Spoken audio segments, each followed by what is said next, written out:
Franchement, il y a des choses qui se disent sur YouTube au sujet du véganisme ou encore du végétarisme qui donnent envie de se tirer les cheveux. Like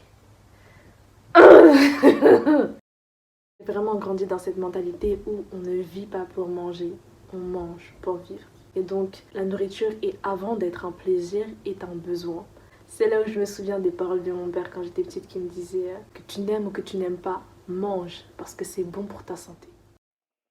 Que la famille, comment est-ce dans la casa? Let's talk aujourd'hui du végétarisme, de toutes ces personnes qui tout simplement ont décidé d'arrêter de manger de la viande. Let's talk about it. Je ne compte pas mettre des vidéos ou des photos de sensibilisation sur la condition des animaux. Ne t'inquiète pas, reste tranquille. Ce n'est pas via la sensibilisation qu'on est censé prendre des décisions dans notre vie. Non pas que je suis contre la sensibilisation, mais qui dit sensibilisation dit émotion. Et prendre des décisions, des choix de vie sur les émotions, comment te dire que, tu vois, c'est bancal. Bancal. En parlant de ça, l'objet de cette vidéo, c'est une réaction vis-à-vis d'une autre vidéo de quelqu'un qui nous parle de son expérience vis-à-vis du végétarisme. Avant de commencer, je tiens à préciser que c'est une critique, ce n'est pas un jugement sur la vie de la personne parce que chacun est libre de faire ce qu'il veut, chacun est libre de manger ce qu'il veut manger et en plus de ça, I don't care. Ah oui, et pour ceux qui ne savent pas, j'ai un parcours assez particulier vis-à-vis de la viande. Peut-être que ça va vous permettre de mieux comprendre mon avis ou pas, mais pour la faire en grosso modo, j'ai toujours mangé de la viande depuis que je suis petite, mais arrivé à un certain âge, à l'âge de 14 ans, j'ai commencé à me demander qu'est-ce que je mets dans mon assiette. Et là, j'ai décidé de diminuer ma consommation de viande après avoir vu des documentaires, des reportages et toutes sortes d'informations qui tout simplement nous font comprendre qu'est-ce qu'il y a dans les barquettes que nous achetons en supermarché. Étant donné que j'ai été sensibilisée avec ma famille, mes parents ont arrêté d'acheter de la viande du supermarché et ont commencé à acheter de la viande en ferme, genre de la viande bio. J'ai tout de suite senti la différence de qualité et j'ai dit damn! En vérité, ce qu'ils disent là dans les expériences et dans les informations et dans toutes leurs cliniques et quand là, c'est véridique, ça se ressent, ça se sent, ça se voit, ça. C'est bizarre. Et ensuite de ça, au fur et à mesure du temps, je suis passée d'une consommation journalière, voire à tous les repas, à une consommation hebdomadaire, puis à une consommation occasionnelle. Et voilà que 4 ans après, en 2018, j'ai tout simplement dit stop. En fait, c'est quoi? Je sais pas pourquoi tu continues à consommer de la viande, parce qu'en vérité, meuf, tu sais très bien ce que ça fait à ton corps, et tu sais très bien que ton corps ne le digère pas bien, ton corps ne l'apprécie pas, ton corps... Il y a mieux. Et parce qu'il y a mieux, je vois pas pourquoi tu prends la qualité médiocre. Je suis passée des protéines animales aux protéines végétales. Il est préférable de prendre des décisions en âme et en conscience et peu importe le temps que ça prendra. Pour ma part, j'ai quand même pris 4 ans avant de me dire ok, la viande, je l'enlève complètement de mon alimentation. T'es installé? T'as mis tes écouteurs? T'es prêt? T'as pris quelque chose à boire? Let's go. Place à la vidéo. Alors, Me revoilà assez vite. bon salut à tous et bienvenue dans cette vidéo qui va être un petit peu tabou. Alors voilà, je vais apporter un certain changement à ma vie et pas des moindres parce que je vais remanger de la viande après 4 ans et demi d'un régime purement végétarien. 4 ans et demi. Tout a commencé lors d'une sombre nuit d'hiver. Non, je déconne, c'était au début de ma 3ème, donc fin 2016 il me semble. Jusque là j'en avais un petit peu rien à foutre de tout ce qui était cause animale, végétarien et compagnie. Je bouffais kebab tous les mercredis et ça m'allait très bien. Jusqu'au jour où j'ai rencontré une fille et sa pote, qui d'ailleurs sont encore des amis aujourd'hui, qui était végétarienne et grande militante de la cause animale. Et donc voilà, je me suis intéressé à cette fille et pour me rapprocher d'elle, je me suis un petit peu intéressé à la cause animale. Je l'ai senti venir. Dès qu'il a dit fille, j'ai dit non. C'est un truc que... Je vous ai dit, les émotions, faut pas les mélanger au principe de vie, ça marche pas comme ça. Pour me rapprocher d'elle, j'étais...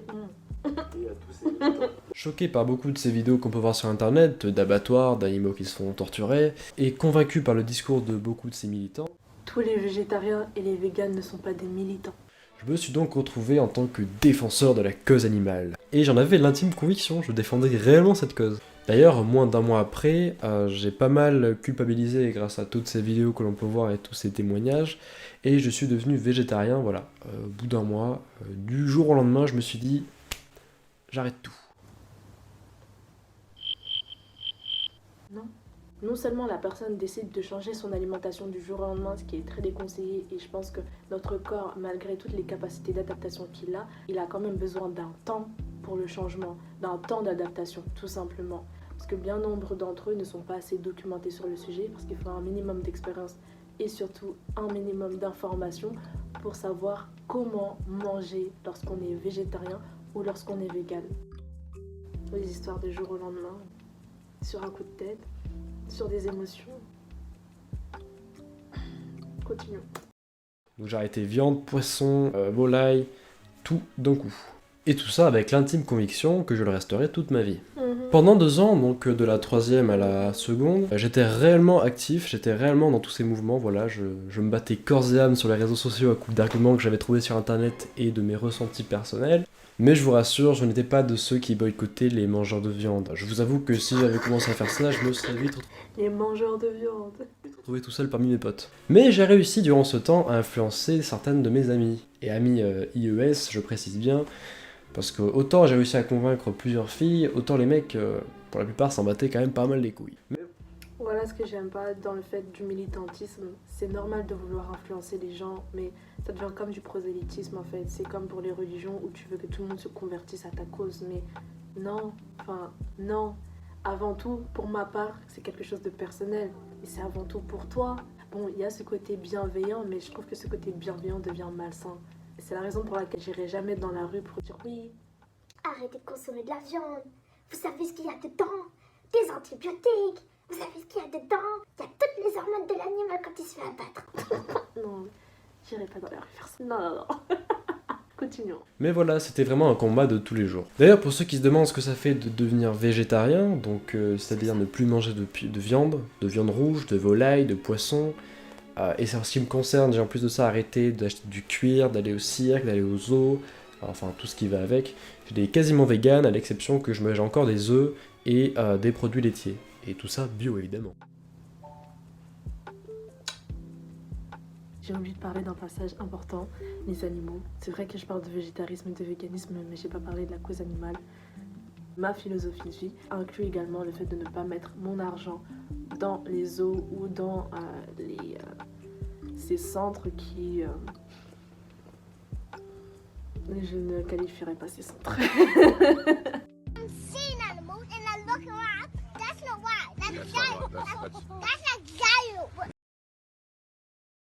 Pour répondre à cette question, je vous avoue qu'au début c'était un petit peu compliqué. Déjà, je me privais de quelque chose que j'aimais, notamment les kebabs, n'est-ce pas Maxence? Et s'ajoute à cela le fait que tout le monde me posait des questions dessus tout le temps, à chaque repas, ce qui, répété sans cesse, au final me mettait plus de pression qu'autre chose. Mais je suis resté fidèle à mes convictions, j'ai résisté...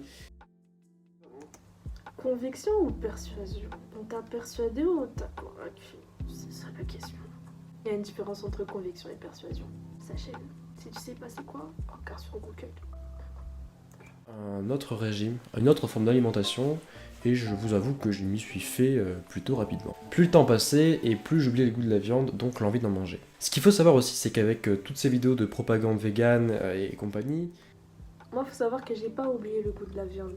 En fait, ce qui différencie du coup mon témoignage de son témoignage, c'est que d'après ce que j'ai compris, Tristock, dans son expérience, va beaucoup plus chercher à éviter ça, voire à être dans un régime alimentaire. Tandis que pour ma part, le végétarisme ou même le véganisme, c'est un mode de vie. C'est quelque chose dans lequel tu te sens bien, c'est quelque chose qui te correspond en fait. C'est pour ça que pendant les 4 ans, depuis 2014 à 2018, je n'ai pas stoppé la viande de manière drastique parce que je ne cherchais pas à me faire violence, à me torturer l'esprit sur le plan mental, alors qu'en vérité, je voulais continuer à, taste it. Tu vois, le taste de la viande, le taste de la viande. Je voulais continuer tout simplement à consommer ça, quoi. La consommation. Mais c'est après un certain déclic que je me suis rendu compte qu'au final, ce goût-là n'est pas un goût auquel je suis attachée. Et oui, il a fallu que je me discipline parce que j'ai quand même passé plus de 10 ans à prendre comme habitude le fait de consommer de la viande. Mais ce n'est pas une punition ou un régime dans lequel je suis obligée de mettre des œillères pour ne pas voir l'assiette de l'autre parce que il s'est servi du poulet, qu'est-ce que j'en veux? Non. Ton poulet, j'en veux pas. Ton steak, j'en veux pas. Ton bœuf, j'en veux pas. Tu peux le mettre sous mon nez, j'en veux pas. ça ne m'intéresse pas. Et ce désintéressement-là, je pourrais même le mettre au même stade que la chicha. Tu peux mettre une chicha devant moi, c'est bien. Tu peux mettre une chicha même sous mon nez, c'est bien. Ça ne m'intéresse pas parce que je sais ce que je veux pour moi et ce n'est pas ça. Yeah. Le fait d'avoir ce détachement-là vis-à-vis de ce que les autres peuvent faire et ce que moi je peux faire est dû au fait que depuis que je suis petite, en fait, il y a plein de différences qu'il y avait entre moi et les autres. Un exemple tout bête, j'ai grandi dans une famille chrétienne et dans nos croyances, le porc étant un animal impur n'est pas quelque chose qu'on doit consommer. Je n'ai jamais consommé de porc et j'ai côtoyé beaucoup de chrétiens qui majoritairement consomment du porc. Et à force, en grandissant, j'ai pris cette habitude de savoir que dans l'assiette de l'autre se trouvent des choses qui ne me correspondent pas et dans mon assiette se trouvent des choses qui me correspondent parce que je choisis ce que je mange. J'ai mon assiette, t'as ton assiette, chacun met ce qu'il veut dedans. Je ne voyais plus la viande comme vous pouvez le voir, c'est-à-dire comme un aliment, de la nourriture tout simplement. Je le voyais réellement comme un morceau de cadavre ayant souffert pour moi, et surtout à cause de moi. Donc forcément, ça vous coupe un petit peu l'envie d'en manger. Les émotions bancales. La culpabilité que la personne elle ressent à ce moment-là fait qu'elle ne va pas en manger. Mais il suffit que la culpabilité parte pour qu'en fait tu décides d'en manger. Bancal. C'est là où est la faille. C'est parce que c'est cette émotion-là qui te pousse à ne pas le faire et non pas un principe de vie. Un principe de vie serait le suivant. Faire en sorte de toujours donner à mon corps des choses qui lui sont bénéfiques, des choses dont il a besoin. Faire en sorte de prioriser mon bien-être. Ce sont des principes de vie et qui vont te pousser à prendre certains cheminements qui seront dictés par autre chose que les émotions. Les émotions rentrent dans le process, bien évidemment, mais ce n'est pas ce qui dicte ta conduite. Lorsque tu es dicté par ta culpabilité ou tu es dicté par... Moi, ça me parle pas. En tout cas, ça me parle pas. Je pense qu'ils sont beaucoup, des personnes végétariennes ou véganes, à réfléchir de la sorte.